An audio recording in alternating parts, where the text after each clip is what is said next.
Hey guys, and welcome to 50 details you might have missed during the 50-minute showcase of Crimson Desert. Why 50, you may ask? Well, to stand out from the crowd. Plus, there was simply so much shown to us during the 50-minute trailer, so I thought, why not highlight the 50 details that people may have not noticed or missed during the gameplay showcase.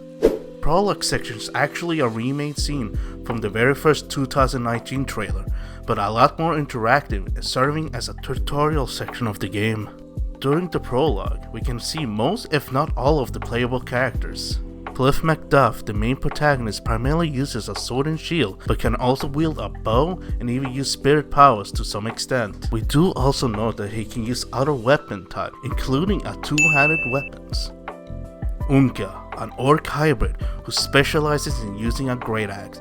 He can perform a powerful wrestling takedowns similar to Cliff's ability.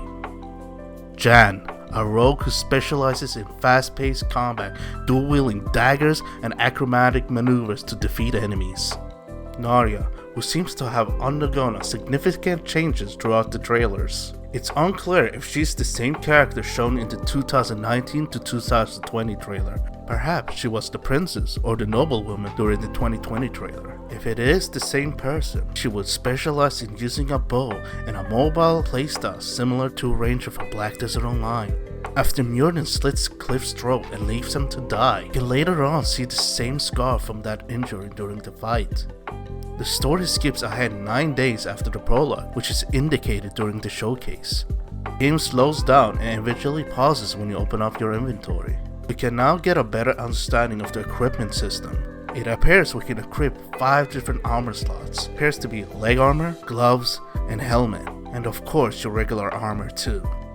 There also seems to be a dedicated accessory slots that we can wear, allowing us to wear 2 earrings, a necklace, and 2 rings that will likely provide some form of a buff. On to the right, you can see a gadget and a secondary weapon category. A lantern is shown, possibly suggesting that there's different lantern types that can be equipped. There's also a slot for a two-handed weapon, and judged by its icon, it looks to be a club, indicating that we can actually use other two-handed weapons other than a greatsword. Further down, there also seems to be a slot for belts and other types of equipment. For example, the rope, which are used for swinging around the bosses and the environment, as seen during the Queen Stone Crab fight. Final slot seems to be some form of a flask. It could potentially be a healing flask. We do know there's other ways to heal, such as stocking up on food and eating it. Currently, the inventory capacity seems to be 20 slots for both gear and supplies. Some of these slots are locked and possibly requiring quests or purchases for merchants to unlock more. My guess is that it could eventually cap out to 300 inventory slots, since the key item section shows a total of 300 slots. There's a dedicated inventory tab for horses. Perhaps we'll be able to acquire different tiers of horses similar to Black Desert's online mount system, and maybe even eventually get mythical horses with its own unique abilities, like the Pegasus from Black Desert Online that lets you glide around the map. When opening key items, Cliff will actually interact with them in real time. For example, here we can see him take out a letter and read it. The map design is very similar to Red Dead Redemption 2 and seems to borrow many features from it. Like in Red Dead Redemption 2, you can interact with any NPC you encounter. These interactions could be simple, like greeting or insulting them, or just asking them for information, such as a rumor. You can actually see this feature being used in certain quests and missions. The trailer shows us various different wildlife, and we can actually interact with them. For example, here we can pet and interact with dogs and cats, and even chickens. In the 2023 trailer, you can even use a flute to summon rats, possibly even amassing your own rat army. NPC gossip, providing you with certain things that you can discover, including potential quests. Very similar to how it works in Elder Scrolls 4 Oblivion. You can whistle to call your horse, and instead of it magically spawning in front of you, it will instead spawn behind you or out of view to make it so it looks like it's running towards you. There does not seem to be any distance limit on where you can call your horse. It looks like when you're riding a horse, there'll be a separate theme song playing depending on what region you are in. This was an actual feature in Black Desert Online. Here we can see MacDuff walking by a notice board where you can accept all sorts of quests, and it will even show up as an icon in the minimap. The world does not revolve around you. The NPCs will have their own day and night schedule and jobs. To mention, not all of the NPCs will be lawful. Some guard will have to teach some of the thieving NPCs a lesson, as shown here. Once Cliff enters a village, we can see various of different NPC merchants on the minimap, which will be helpful since not all of the vendors are clearly identifiable. Even though you're just an ordinary mercenary, some people will still recognize you depending on what deeds or outfit you're wearing. For example, here we can see someone recognize your clan outfit and will comment towards it. Well, I'll be damned. Greymane, here of all places. Hernan Village seems to be an alternate version of Hydom for Black Desert Online, which is actually based off a real life village, which I'm gonna screw up pronouncing, but it's Benyacac in France. Here we can see Cliff walk past a quest board that functions very similar to Witcher 3 quest boards, where you can accept all kinds of quests. For example, in the 2020 trailer, Cliff had a quest to retrieve a lost sheep. The stamina system is very similar to Breath of the Wild or Tears of the Kingdom. It looks like outfits will have function outside of combat. It seems they can also serve as a disguise. For example, Cliff disguises himself as an Haranian noble to gain access to the castle. There will likely be various of locations where we can enter the Valtara Abyss gates, in order to being able to travel around the world, potentially opening up different sky islands to explore. For example, here, one of the portals took us to Library of Providence. Cliff is able to use both of these powers that I'm not even gonna bother pronouncing, in order to perform various of different abilities. My guess is that this will be part of your Black Spirit companion. We do not know much about it yet, but in one of the trailers a small orb appears when using this power.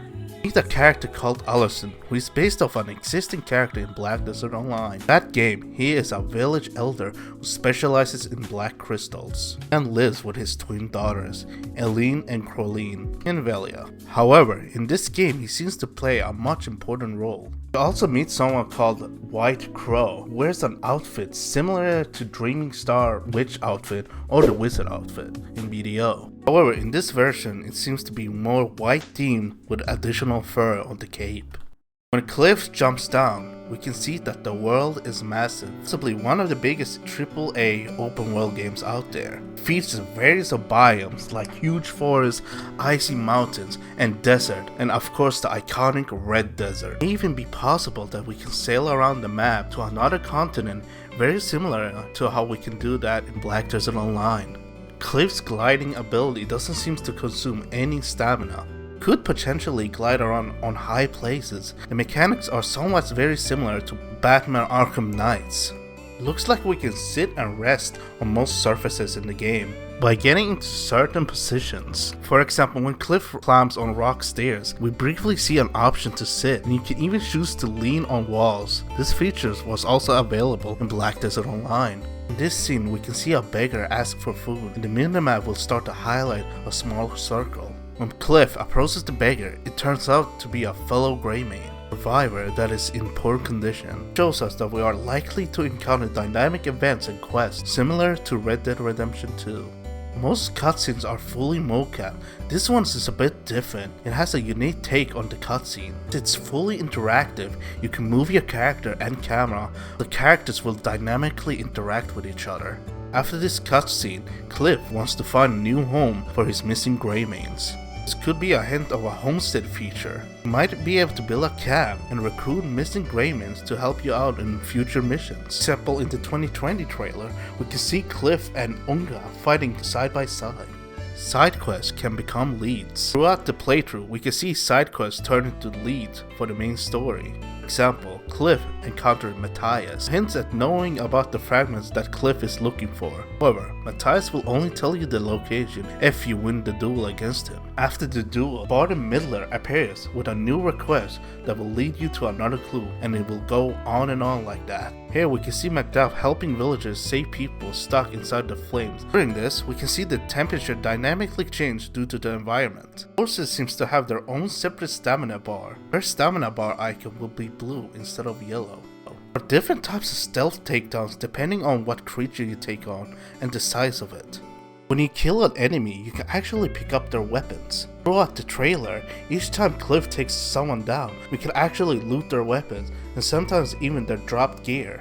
You You can use the environment as a weapon. For example, Cliff uses a water barrel to quench the flame. In this scene, we can see a bunch of boxes that we could pick up and throw at enemies, and potentially being able to stun them. You can gather different types of plants and material throughout the world for crafting and other usage. Pearl Abyss is well known for their life skill, so expect to see everything from plant collecting to wood crafting to hunting and more.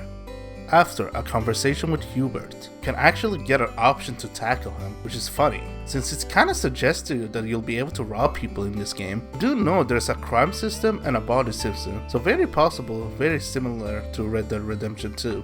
Way cutscene transition to gameplay is very seamless. See that the cutscene dynamically turn into gameplay without any awkward black screen or loading. You can see Cliff punch the guy and then use him as a human shield, which is an actual feature we can use in the game. The enemies in this game are aggressive and use various of different tactics. It's nice to see that the enemies aren't dumb and they won't wait for their turns to attack. They will rush you in, flank you, and use various of different tactics to take you down.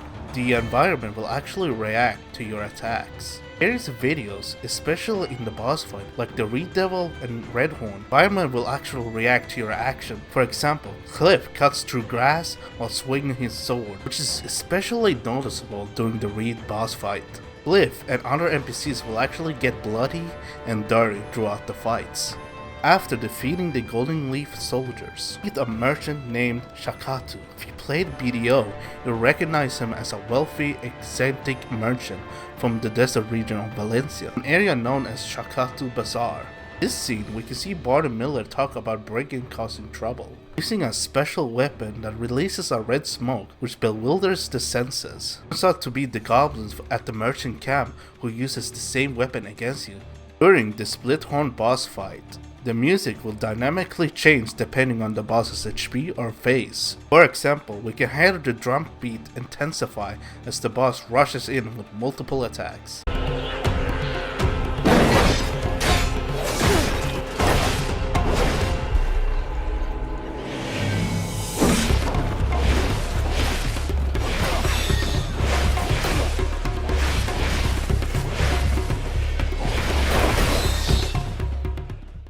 The game is a lot bloodier and gorier compared to other Pearl Abyss games. While Black Desert Online does have some blood in it, this game however doubles down on it. At the end of the fight, we can see Cliff cut Splithorn's throat, where blood just gushes out all over the place. You can actually see other boss fight ends very similar to this. Real question is whether or not this game will have some form of dismemberment or decapitation system.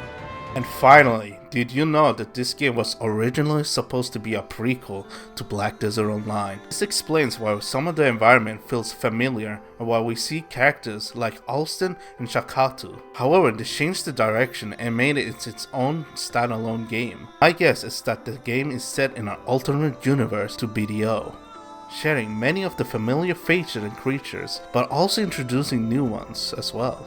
Anyways, this was all the 50 things you might have missed or did not know about during the 50-minute gameplay showcase. If you guys think I missed any important details, please let me know in the comment section below. And if you guys think I did a pretty decent job of finding all these details, why not leave a like, and better yet, subscribe to my channel in order to get more Crimson Desert related content. Until then, take care guys.